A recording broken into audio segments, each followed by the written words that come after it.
yaadannoo guyyaa gootota Oromootiif. Warra Oromummaaf jecha boolla tokkotti kufe egeree labataaf jedhanii warra qopheessan gumee lubbuu tokkummaa lallabee boolla tokkotti dhume.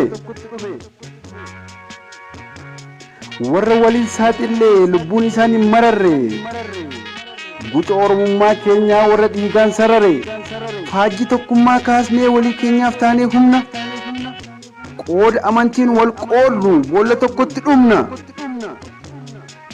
jedhanii afaan diinaatti warra yeroo uffisan harka wal qabatanii tokkummaa isaanii mul'isan lubbuu Oromummaaf kufe yoomuu ittiin dhaadanna waggaa waggaatti miti guyyaa guyyaa yaadanna.